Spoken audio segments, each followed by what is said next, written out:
Good evening and welcome to the senior piano recital of Kevin Colton.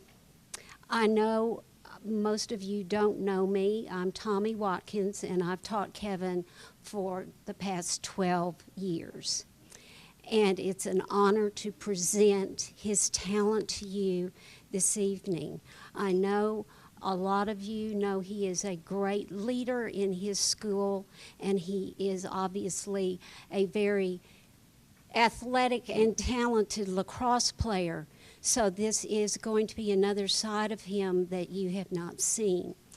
And Kevin is going to start with the Khachaturian Toccata. Khachaturian studied at the Moscow Conservatory. His music is strongly conditioned by his background as a Soviet Armenian. The toccata, as you will experience, is a brilliant, sonorous, and driving piece. Kevin.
Robert Musinski was a contemporary American composer. He was born in Chicago and studied composition at DePaul University.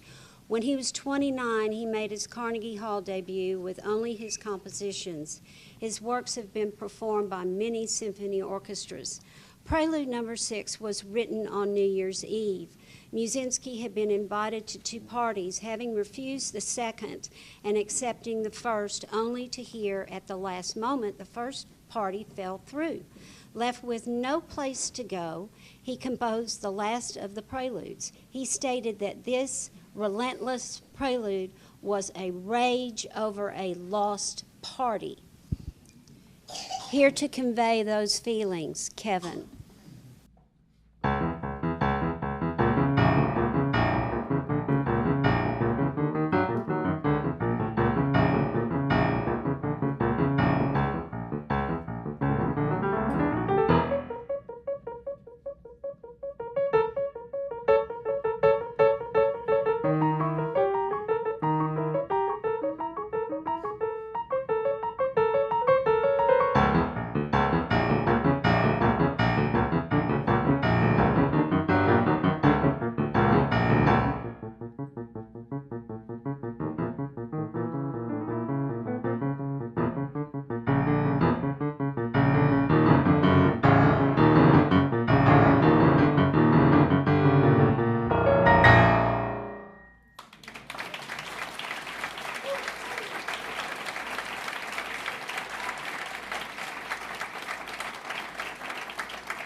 Bumble Boogie is a paraphrase on The Flight of the Bumblebee from the opera The Tale of the Tsar Sultan by Nikolai Rimsky-Korsakov.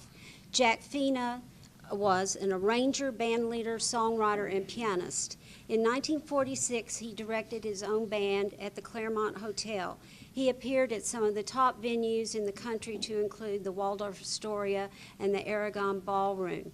In the 1950s, he settled in San Francisco and continued to play at the Beverly Hills Hotel. Here is Bumble Boogie.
George Gershwin grew up in Brooklyn. At the age of 15, George was hired by the music publishing firm Jerome H. Remick and Company as a song plugger, a pianist who played and sang songs for prospective customers. He made his first piano rolls in 1915 and began composing. His major works include Rhapsody in Blue of 1924, Concerto in F of 1925, American in Paris, 1928, and the American folk opera Porgy and Bess of 1935. Many song hits followed to include I Got Rhythm of 1930.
With 7 albums to his credit, John Schmidt takes listeners on an exhilarating yet heartfelt musical journey. John himself was raised on the Masters. Born to German immigrants, classical music was a part of everyday life. John was playing Mozart's sonatas and composing his own music at the ripe old age of 11. In a time where music is becoming more about a brand to sell, John Schmidt is a breath of fresh air. He is creating pure music that does not bow down to genre and image, but rather rises above them to bring the listener an innovative music experience. I might add on a side note here that Kevin has played an impromptu duet with John Schmidt at his father's birthday party at their home. Here is All of Me.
Did you catch the?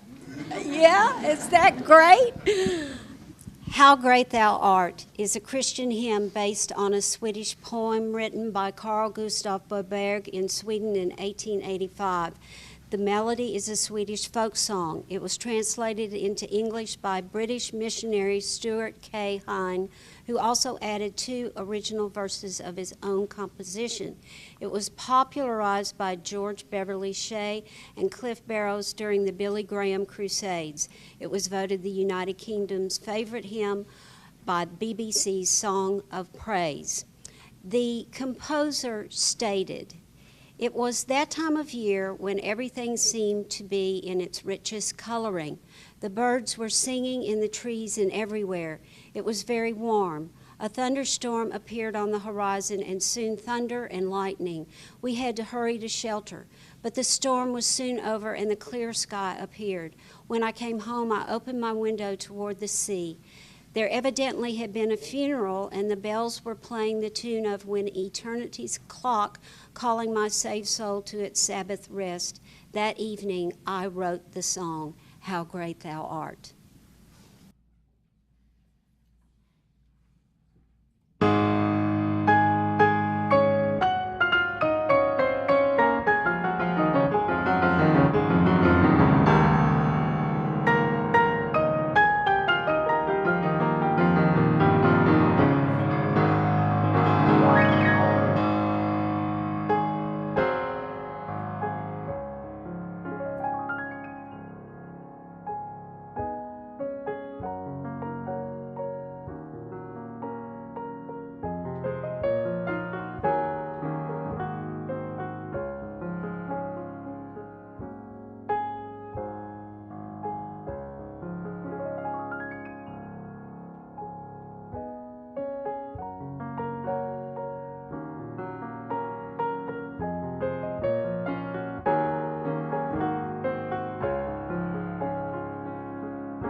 Rachmaninoff left Russia in 1917 and was a pianist of great artistry.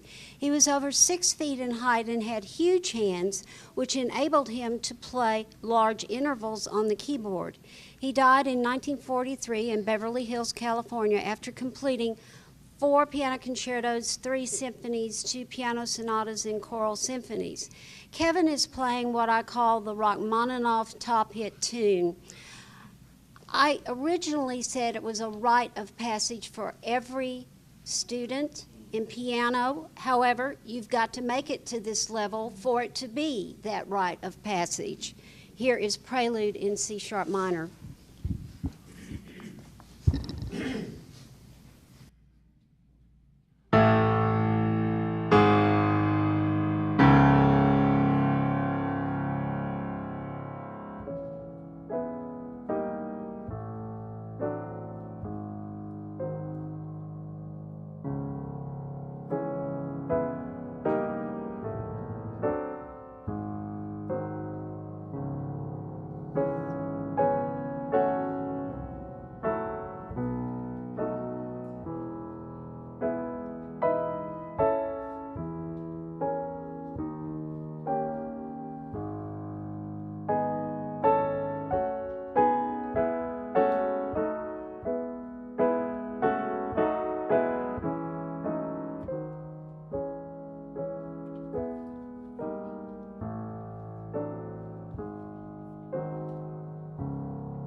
chopsticks. The original name is the celebrated Chop Waltz. It is a simple, extremely well-known waltz for the piano. It was written in 1877 by the British composer Euphemia Allen. Euphemia Allen's brother was a music publisher, and supposedly Euphemia was only 16 when she composed the piece. There are arrangements for solo and duet. The title Chop Waltz comes from Allen's specification that the melody be played in two-part harmony with both hands held sideways, little fingers down, striking the keys in a chopping motion. The opening notes of chopsticks are often utilized in film and TV productions to illustrate a character's relative lack of ability in playing the piano. You will find this arrangement quite the contrary.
Theme from New York, New York is the theme song from the film New York, New York in 1977, composed by John Kander with lyrics by Fred Ebb. It was written for and performed in the film by Liza Minnelli. English television producer Howard Huntridge suggested to Kander that he composed the song during a meeting at Caesar's Palace in Las Vegas. In 1979, it was recorded by Frank Sinatra for his album Trilogy Past, Present, and Future of 1980, and since became closely associated with him. He occasionally performed it live with Minnelli as a duet. Sinatra recorded it a second time in duet with Tony Bennett for his 1993 album Duets. The song has been embraced as a celebration of New York City and is often heard at New York area social events. Many sports teams in the New York area have played this song in their stadiums, but the New York Yankees are the most prominent example. It has been played over the loudspeakers at both the original and current Yankee stadiums at the end of every Yankee home game. New York, New York.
We recently had a pirate recital. I give strange recitals, and we dress up in costumes and do crazy things.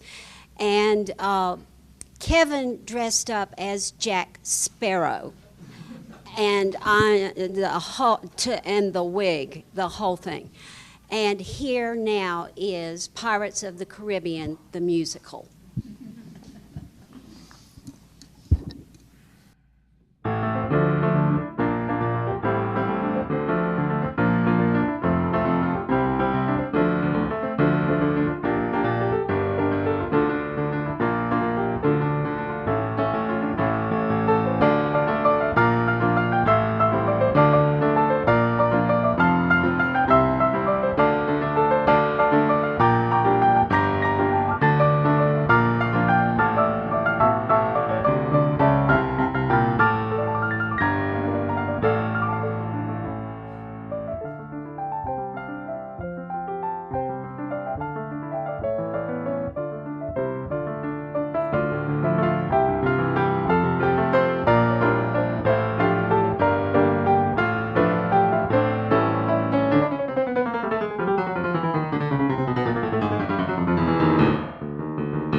I used to tell him when he was a little boy that he played everything too fast. And it was always slow down, slow down, slow down. And now he plays with passion and sensitivity, and he's truly gifted. And it's been a pleasure to present you to all your friends and family. Thank you. Thank you.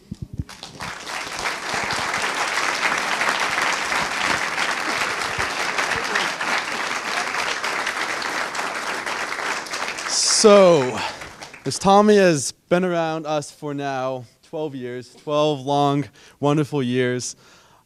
She was my first teacher, my last teacher, the only teacher that I've had. And I will always be grateful for her and for the time that she put into me, for her patience through all those years, through, get this, we had over-the-phone lessons. So I went up to my grandparents' lake house in Idaho.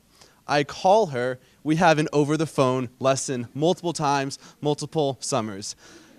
That just shows how amazing she is and how she cares about us, and I just want to thank her for that. Thank you, Miss Tommy. You're welcome.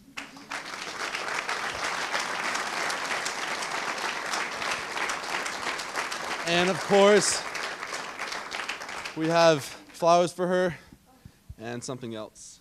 Okay, I get the last word. So, as Kevin said, Miss Tommy's been coming to our house for a lot of years. The McNamaras introduced us through the Greenbergs to Miss Tommy long time ago. She's taught all 4 of our children. Meredith is here. Miss Tommy taught Meredith. She taught Jared. She lived through. There's not a Colton family secret that Miss Tommy doesn't know. She's been coming to our house, so Miss Tommy and I know each other well. So actually, Kevin, will you hold the flowers for her? I need you to open this, Tommy, because it tells a little story. I have to share the story with you and with everyone else.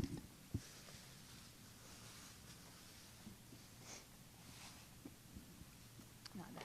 That could just stay there. Okay, that stays there. This comes out. Shane Company. And Gwinnett, Alberta. Yeah. So Miss Tommy plans her recitals years in advance, so we knew that Kevin would do a senior recital a couple of years ago, so we've been thinking long and hard. I talked to our children. Miss Tommy likes bling. So actually, this will look very nice tonight, Miss Tommy. Just dump it upside down. There you go. So we looked last fall, and we found this necklace for Miss Tommy. And I liked it at first because it looks like a treble clef. And then I found out from the store that it's called a journey necklace. And so I was touched by the symbolism of that because Miss Tommy has been on a long and wild journey with the Colton children. And the last thing I would like to say, there are lots of stories I could tell. I'll spare you all the details, but Steve and I, our children, would like to thank all of you for coming. We're very touched that you would come, and especially his lacrosse friends who know Kevin as with a stick and a helmet on. And it's a softer side of Sears tonight. It's a softer side of Kevin. Let me just conclude with what we've written on the back of the program for Miss Tommy. I thought long and hard about what to say on the back of the program, and it's how we feel as a Colton family about her. Piano recital is dedicated to Miss Tommy Watkins. It's inevitable. Who has taught piano to the Colton children for 12 years. Thank you for your patience, for your kindness, for your dedication, and for bringing the gift of music into our lives. We will forever be in your debt. Thank you.